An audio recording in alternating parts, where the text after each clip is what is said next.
I'm Amanda Silver. And I'm Alex Howard. And this is Dirty Laundry.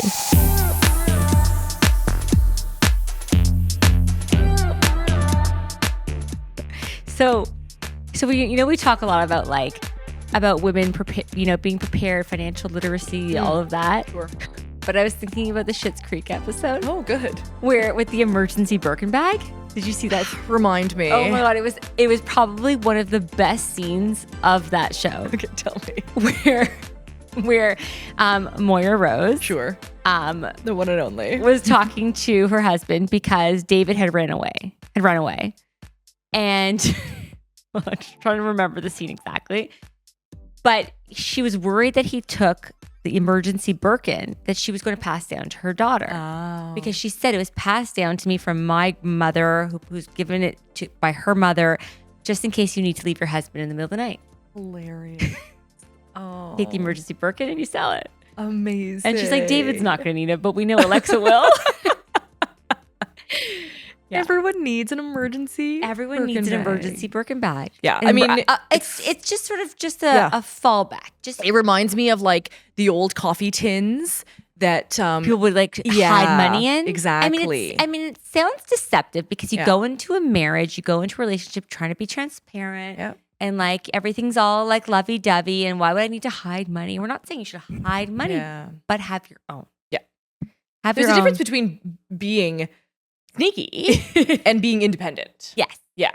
And I think that distinction, it's the fact that I think people feel the need to be sneaky is the problem. Because they shouldn't have their own money? Right? Like if you look at the underlying, I'm hiding this in the coffee grounds, why are you doing that? Because that means you don't have your own. Right. You can't just openly have your own, let's say, bank account, your own coffee tin that everyone knows about. It has to be sneaky. Like therein lies, in my opinion, the bigger issue. But what if you're in a more traditional marriage where you're a stay-at-home parent and the other person is making the money? How do you then establish that safety net for yourself? Yeah. How do you have your own income, essentially? If you're not working outside the home. I guess that's needs to be decided in advance. So, okay, if my husband, if my partner, if my wife, whomever is the one working. Traditionally men, let's say, fine. If they're making $100,000 annually salary, and you're going to say, okay, well, theoretically, if you're sharing a joint account, let's say, so that's the money you're using for groceries, for putting the kids' education, or their accoutrement, whatever it is that you're spending your money on to run the household. I think you also need to have enough, let's say, autonomy to say, okay, great, and then I'm putting this in my bank account. Right. You put this in yours, I'm going to put this in mine because even though it's just transparent. Yeah. So is that going to go over well? I don't know. But I think that conversation needs to happen, and women need to sort of have the confidence and be empowered, just as a segue to our guest, about having that conversation and saying, yes, I'm entitled to this. Right. And you are entitled to that. And not seeing it as, I get an allowance. Exactly. Because it feels like an allowance. Childish. But it feels a little bit like that. Like, I get a certain amount to it's a bit put into my, patronizing. a little bit. So how do we remove that? Yeah. Yeah. So I guess, okay, think about this. If we're designing an imaginary family. Yes. And we're dating and you just proposed to me and I said, okay, great. I want to stay home and raise the kids. And you're like, spectacular. I want to go to work. Yeah. Okay, great. We're going to have 3 bank accounts. Your entire salary is going to come into our joint. Mm-hmm. And then you're going to take $1,000 a month and I'm going to take $1,000 a month out of that each. Okay.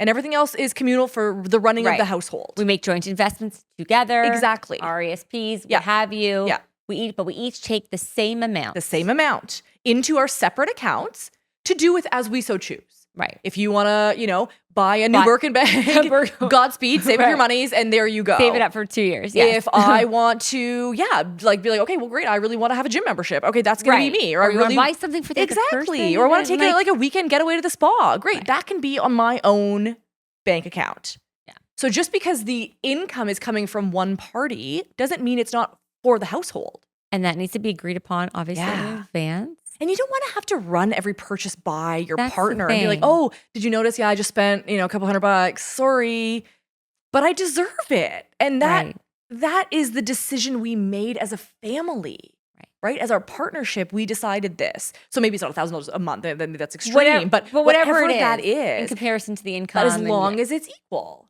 Like in a total egalitarian process, full transparency. Right. But you want to have the autonomy to make your own choices, even if they're frivolous. Even if it's, I just want like a super bougie latte every single day. That's my choice. I work fucking hard. You work hard. Yeah. Yeah. I'm up you with work hard those at the kids. office. I'm making those lunches. I'm taking them to school. I'm working hard. Exactly. Yeah. There is no hierarchy of what we choose to spend our money on. Because once there's a hierarchy, then there's judgment, then there's shame, then there's all of the other shit that gets muddled up in it. But I think it just naturally comes with one person working outside the home and one person working in. Like it I don't does know because how it's a societal hierarchy. That's fair, but I don't know how you remove that. Like, yes, in a perfect world, everything's equal and you take it out. I think you remove it. And it's also validating the value of the work that you do in the home. Exactly. Which, I've had clients come up in my office and they're like, well, I haven't been working. And I'm like, pause. Yeah. I'm like, you've been working for the last 15 years. Yeah. You've been working in the house. Even if you don't have kids and you're still at home and you're managing the house. You've been in the house. You're supporting You've been supporting their career. You've been working inside the home. You're and there's value to yes, exactly. You've given him or her space to go and make that money. Toss me some dividends of my investment. Exactly. Catch you later. Yeah. So today we have on Elizabeth Naumovski, who is the Vice President of Marketing at Caldwell Securities and has been working on Bay Street for over 25 years. In addition to her full-time job, Elizabeth also hosts her own show, Empowered, which she writes and does everything for. She's an incredible woman, and we are so lucky to have her on to teach us all about financial literacy.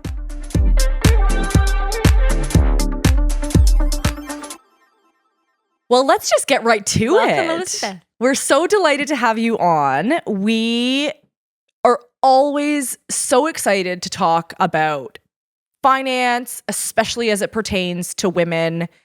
It's no surprise to you, of course, this is a very much male-dominated field. And from a divorce perspective, we really see the gap with our clients as they are separating, as, again, somewhat stereotypically, but, it's cliche for a reason, that they're very much, women are just not in touch with their household finances. And yes, that is changing. We are certainly seeing younger generations. Yes. Very different. Yeah.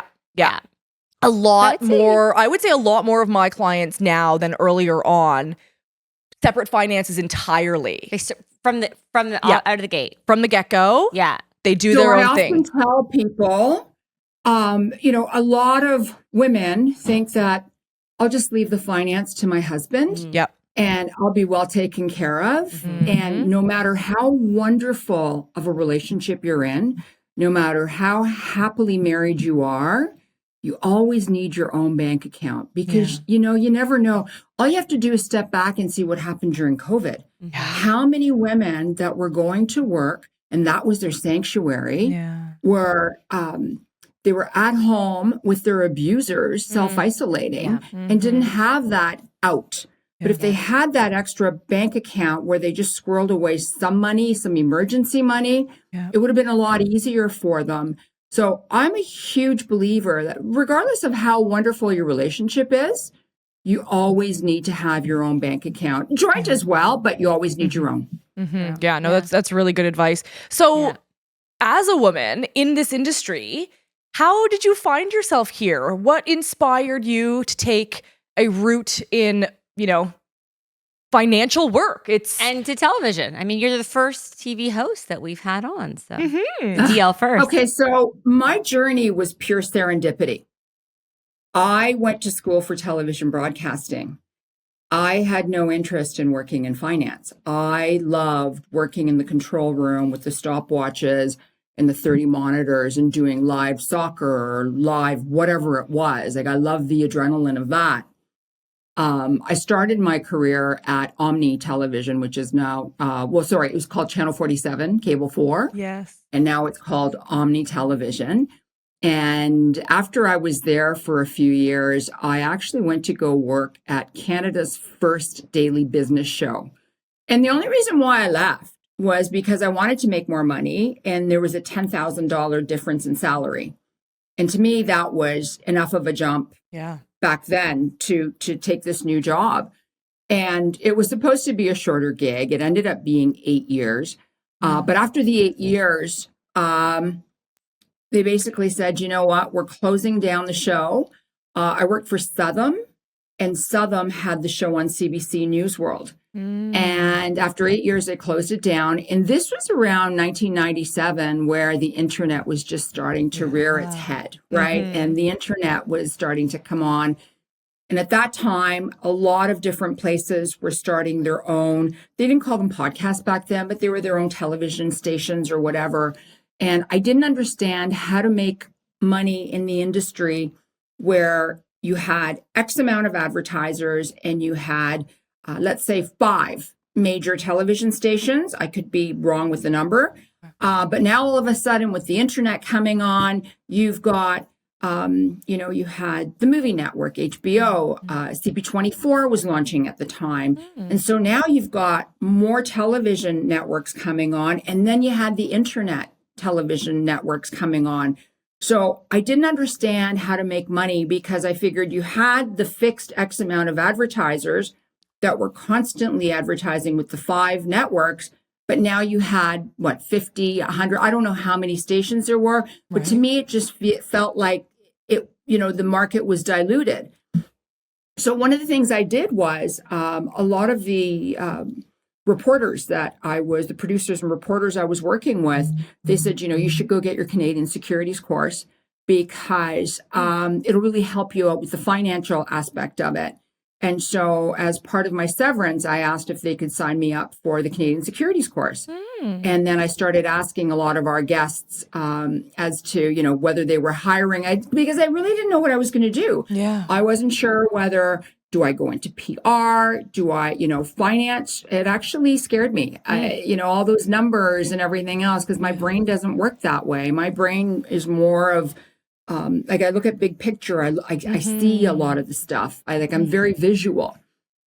And they did sign me up for the Canadian securities course. And one of our guests who was on Business World, his name was Tom Caldwell. And he said, I know what it's like to be, feel sorry for yourself and, sit at home in the basement trying to find a job.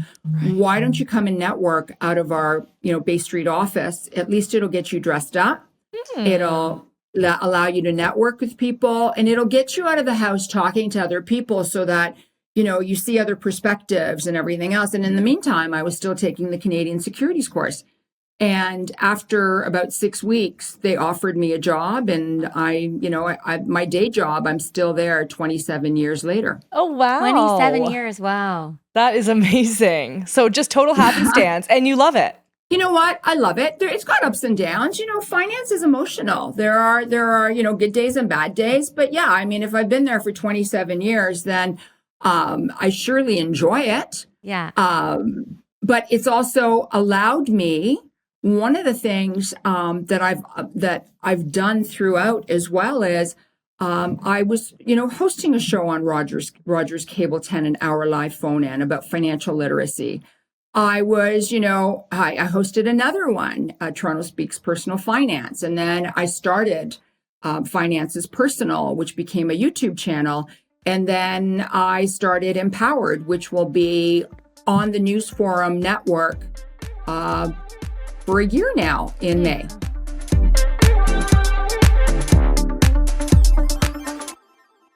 So 27 years on Bay Street. So what exactly at Caldwell? What exactly is your role there? You obviously have all these projects as well with the show and all the other shows that you worked with.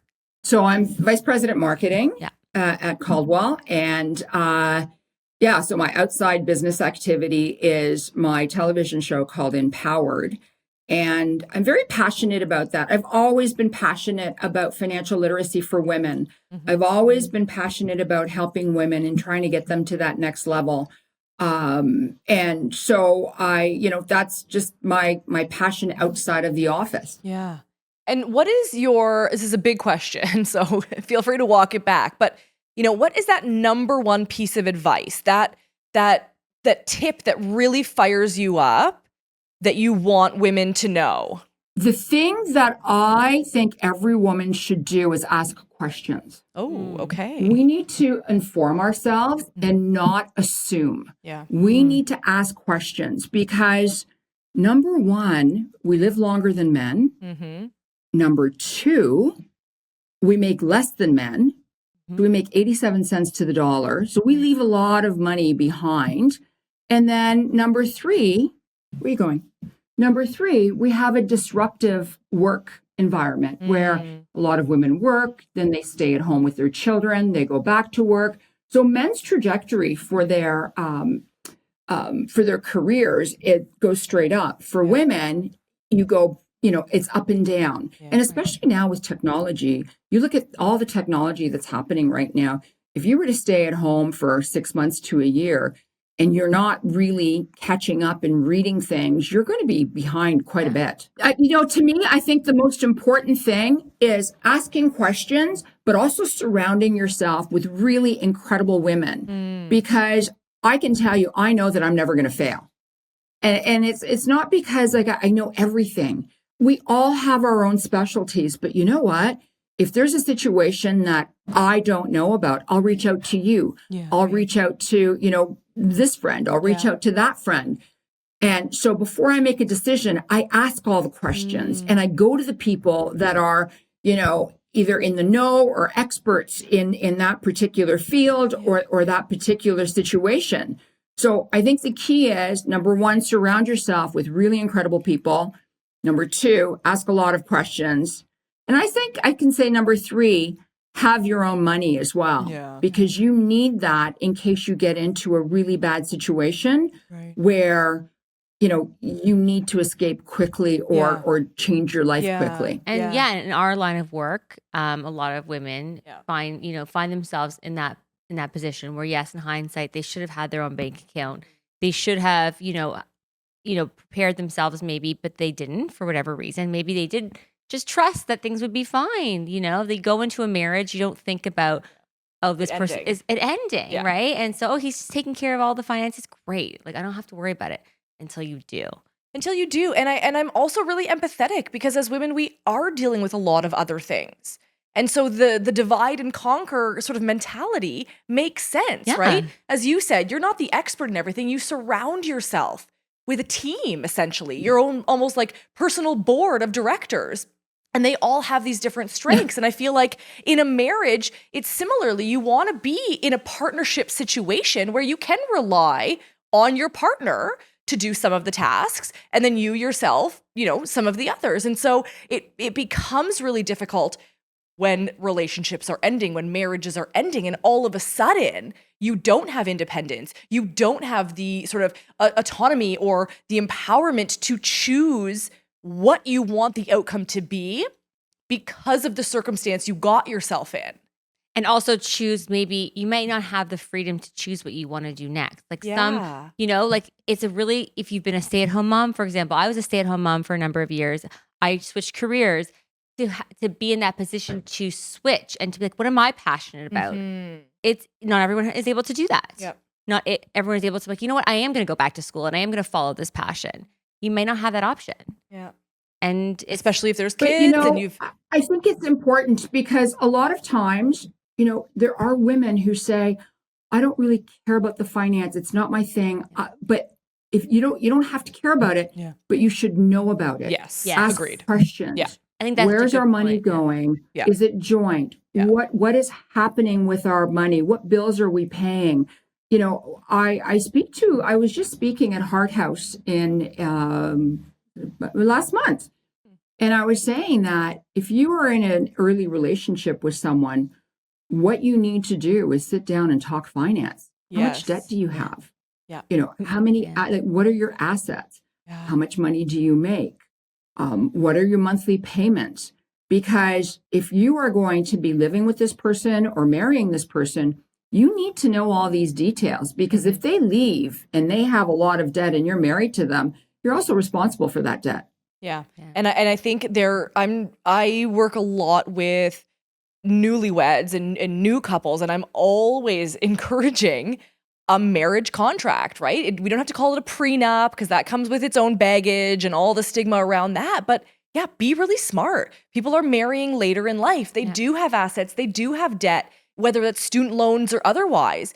You need to be informed when you enter that relationship.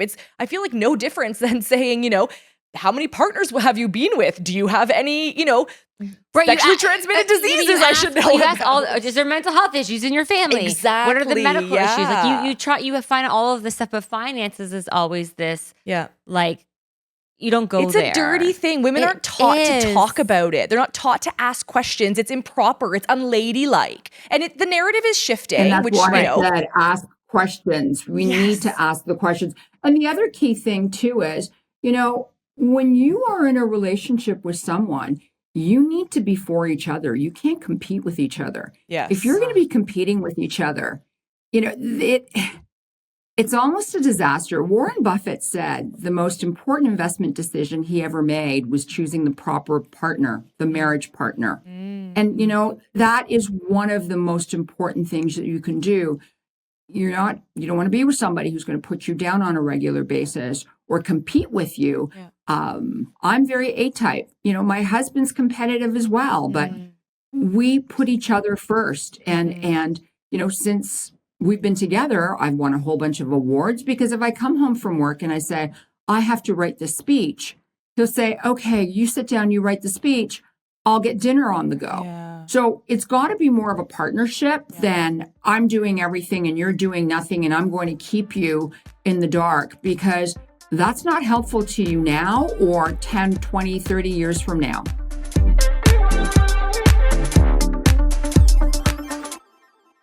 So early in your career, you're starting out in TV and film and you're loving it and it's great.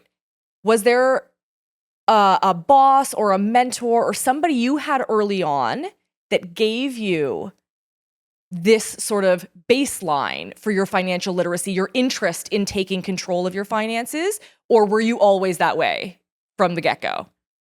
Well, my parents were immigrants. My parents came to Canada with a suitcase and $125. Wow. And I was born here. But when they came, they didn't speak English. They didn't have any friends. They didn't have any family. All they had was each other. And they were, pretty newly married. And so my mother always said to me, you need to save every penny. This is important. Every penny counts. Yeah. And my father always said to me, cash is king. If you can't afford it, don't buy it. Yeah. But that was one of the key things that he kept saying to me. If you can't afford it, like if you don't have the cash for it, you can't afford it, don't buy it. He discouraged me from getting a credit card when I was younger. And he said, no, because you're going to fall into that trap. Cash is king. So that's what, kept resonating with me as I was growing up. One of my first mentors was Christina Naumovski, and she was the host of Business World. And she started guiding me and she started mentoring me when I started working at that TV show. And then, Tom Caldwell, the chairman of Caldwell, he mentored me throughout the years as well. He's the one who gave me my chance in my opening on Bay Street. So, he's also guided me through the way. So, it doesn't matter whether you have a male or a female mentor. The key is you need to learn. I learned from my parents. I learned from Tom and Christina. I've learned from people. And I think one of the key things as well is, regardless of how long you work somewhere, it's like friendships. Do not burn your bridges. I could go back to Channel 47 and call up some of the people that I worked with many, many years ago, which I did when I had a campaign going. And, the woman said to me, I remember working with you. And I'm going to help you. Wow. So I think that's one of the keys as well. Surround yourself with really, really good people, but don't burn those bridges, because you're not working with those people anymore or whatever. Sure, you're going to have falling out with people, and that's fine. We're human. And sometimes, I'm not going to agree with the two of you, and that's okay. And you're not going to agree with me. And sometimes as we go through life, we drop friendships because of that. Yeah. But that's okay. It's not burning your bridges. Yeah. Yeah. There's a difference between blowing up a relationship and just stepping away from it because it's no longer serving you.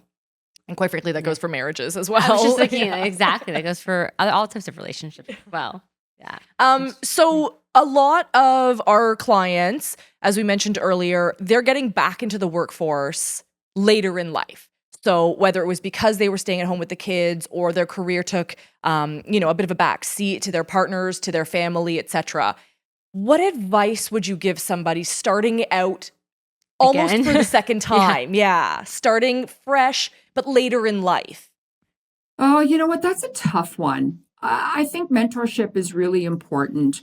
Sign up for different organizations. I know Women in Capital Markets do a return to work mentorship. And I was a mentor to a woman who had stepped back from working in finance for 5 years because she had to take care of her family. Right. And I think, signing up in different organizations so that you're out there networking, talking to people, just feel free to go. A lot of women try not to go and network. Men network is a job. Yeah. It is a job. Yeah. And I think for women to get back in, talk to your friends, ask for referrals, ask to be introduced to a person. Listen, I was going through a tough time with some exams last year. And I reached out to a woman on LinkedIn who lives in Denver. And I said, you don't know me. We follow each other on LinkedIn. You send me your emails. I need to pick your brain. I only want 20 minutes of your time. And she gave me the 20 minutes and we talked and she helped guide me. Wow. So we've got so many tools out there, even on Instagram.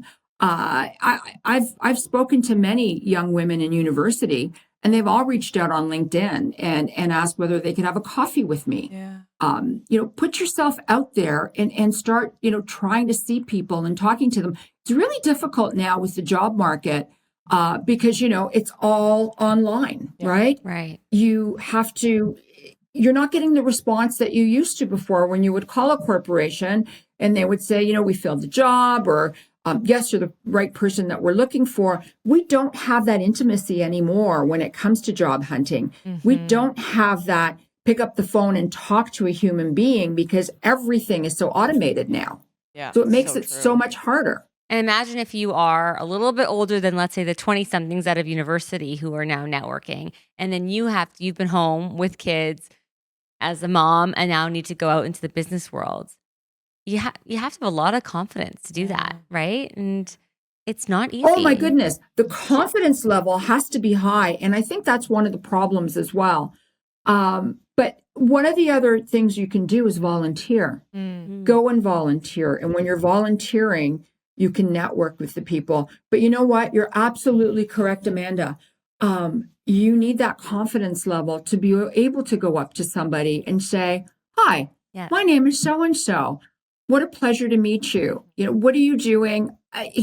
It's hard for people to reach out to a stranger and speak with them. I get it. Especially if you've been in a position where you've always been sort of like second to maybe your husband. He's always been the powerful one in the relationship, always taking care of the finances. And all of a sudden now you need to sort of stand on your own 2 feet. And so how do we empower women in those positions to really build that confidence to go and put themselves out there? Call somebody up and have a coffee with them, reach out to them on the social media platforms. And as I said, volunteer. When you're volunteering, it gives you the opportunity to speak to a lot of people. And there's got to be organizations out there to help women with networking, to help them get to that next confidence, that next level of confidence. It's not easy. No, it's not. But I have a girlfriend who is trying to get to that next level of her job. And I do talk to her on a regular basis. I talk to her about clothing. I talk to her about nails and makeup and having conversations with people. And she just said to me that she was waiting for somebody for dinner. And this woman started talking to her at the table next to her. They were both waiting for their dinner companions to show up. And they started talking to each other and they exchanged business cards. And I said to her, I'm so proud of you. Like, this is amazing. This is something you would have never done years ago, but it was right there and you actually acted upon it. So I think to have the courage to act upon stuff And you know what? If the person says, no, I'm really busy or whatever, who cares? Right. You tried. Right. And next time you'll probably get further. Like, who cares if somebody just says to you, I'm sorry, I'm not interested in talking to you. That doesn't mean anything. Yeah. Maybe it's a fear of rejection. Oh, totally. Especially if you're just going through a breakup. Going through, you're just going through major rejection. Yeah. I know, but you know what? That major rejection has a more emotional, more emotional baggage, feeling, everything, because it's personal. Yeah. Getting rejected from somebody at a coffee shop, it's not that personal. Right. And I think that helps somebody who's been personally rejected get to that next level. Yeah. You've got to try somewhere. Yeah. I remember a friend saying to me years ago, we've been really, really good friends. And every time I get closer to you, there's another layer of an onion peel surrounding you because you're constantly trying to protect yourself. And one of the biggest things I had to do was become vulnerable when I started dating my husband. I didn't want to do that before, but sometimes when you see something that is worth it, you need to sacrifice certain things to get to that next level.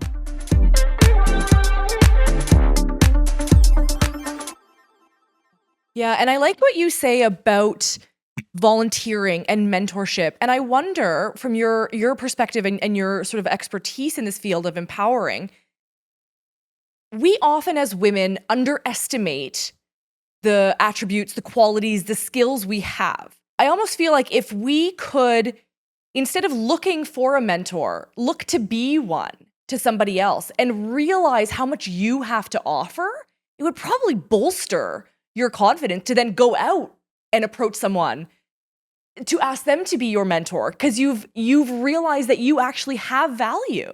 We all have value and we all have the power. We really do. A lot of us have been traumatized through really awful situations. A lot of us, go through the imposter syndrome where we think I'm not good enough. Why would anybody hire me? Nobody wants to hear my opinion. You know what? We need to hear each other's opinions. Yeah. We need to help each other. We need to help each other thrive. And you're right. Put yourself out there and start mentoring high school kids. Try to get them to the next level. University kids. When I was speaking to a lot of different female university students during COVID lockdown, one of the major questions they kept asking me was, how do you make a decision?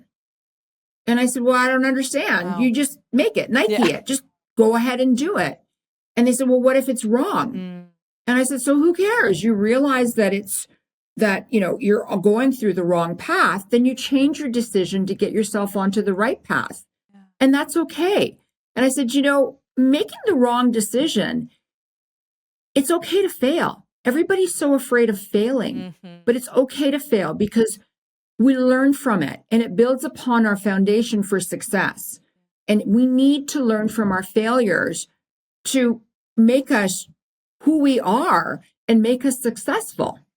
How do we normalize that? Like, failing is a good thing. Yeah. How do we normalize that conversation? I mean, obviously talking to the youngsters and literally telling them it's okay to fail. You will stand up tomorrow and you'll do something else and you'll be fine. But even amongst our peers, again, referring back to that group of, the circle of friends that you've got, how can we, still show up as somebody who's kind of got it together, that somebody would want to take advice from and listen to, while simultaneously sharing our failures? I think the number one thing, how everybody wants to do experiences, everybody wants to go on this trip to experience it. I think it's a collection of experiences. I think we have to remember what made us fail? How did we tweak it to become successful? How many times did we fail in order to become successful? Because nobody's successful because they're that great. Yeah. Everybody has to go through a whole, group of failures in order to get them to that next level. But I think it's all about experiences. Yeah. Yeah. I can talk about this now because I've experienced a lot in two different careers. Right. You can talk about it because you talk to all these different clients and you learn from your clients. So we all have to learn through experiences and be able to discuss it where we're not ashamed to talk about a failure or a really bad situation. I mean, even if you look at romance scams or scams, you encourage people who've been scammed to tell a friend and talk to somebody and not be ashamed. Because when you tell somebody, you're actually warning them, and hopefully they'll never be scammed and they'll never be a victim. So I think when we collectively start sharing all these experiences, and that's a reason why your podcast is so successful. And that's a reason why people watch Empowered, because they want to hear all these success stories that'll help them get to that next level as well, especially if they don't have the courage to go ahead and do it on their own. Maybe if they hear enough of other people's success and failures, it'll help them get past theirs.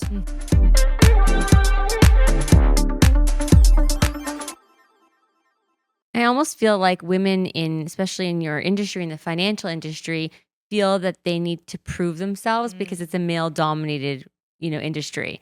So that sense of like failure is even heightened even more, that concern, right? They have to be even better. They have to be even better because just to be the same.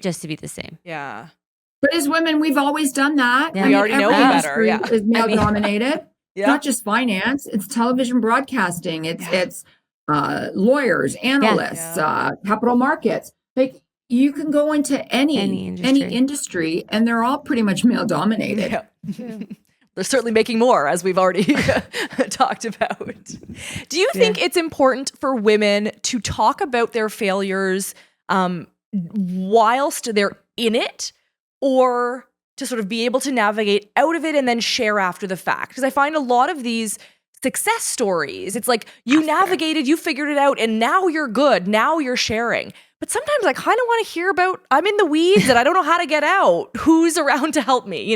A bit of like, wow, That's you're why still in the muck. Saying, surround yourself with great friends. Yeah. Even male. If you thrive better with male mentors and male friends, surround yourself with some really good, successful people so that when you are stuck, contact them and talk to them. I've been stuck with this one exam that I haven't been able to pass. But I've been talking to people about it. I've been talking to the organization about it. I've been talking about trying to get to the next level because I want to succeed and I want to get to that next level. But you need to talk about it, because if you just keep it inside, it's not good for your mental health. No. People wait for it to pass and for you to succeed to then talk about it. Exactly. Right? Exactly. It's too late then. Yeah, it's too late then, because you look at all these incredible success stories and everybody thinks, oh my goodness, it was so easy. Yes, I just finally got my TV show on the News Forum network. After 20 years, I'm an overnight success. Nobody sees all, the 20 years behind the scenes that I put into it. People will look at me and say, oh, you're so lucky. Yeah. Well, I worked hard to get that. And remember, I have a full-time job. Yeah. This is my personal passion because I want to help people. I want to help that next generation become our future leaders. I want to help those women that are struggling with it, whether it's with their weight and they don't know what to do. I have a nutritionist coming on all the time. I try to talk about different topics to help women that are struggling with something that's a different situation or unique. But this didn't happen overnight. Yeah. This has been 20 years of different shows. This is, I think, my fourth different show, fourth or fifth different show over 20 years. Yeah. I mean, nothing good in life is easy. Yeah. Well, ain't that the truth? Yeah. And I love your show because it has so many different topics. Yeah. Like, I mean, there's one about organized crime, and you said there's one about women in nutrition, and like so fascinating. You cover a full gamut of women's issues, which is what we're trying to do with similar, our show as well, right? It's not just divorce, but yours is not just finances, it's all the issues. How do you choose? Yeah. How do you pick and decide what you want to talk about? So my focus is financial literacy, right? Because I know that so many women struggle. If you look at statistics, a lot of young women go bankrupt with Instagram because they're constantly buying that new outfit or trying to do that new experience so that they've got these gorgeous photos. I try to choose different things. It's interesting. Menopause has come up so often with my guests. So, but okay, I'm going to do a show on menopause and health. Talked about Ozempic. Ozempic is in the news on a regular basis right now.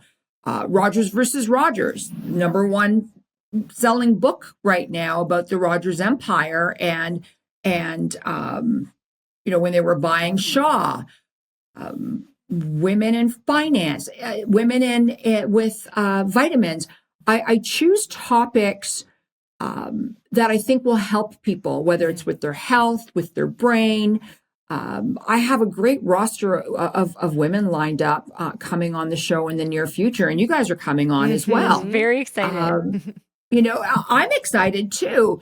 But and it's funny because now people are reaching out to me. People's friends are reaching out to me. I had a girlfriend of mine on the show, and a woman reached out to me out of Melbourne, Australia. And so she was on the show. And now I was on her podcast as well. So it's amazing how, remember that old commercial?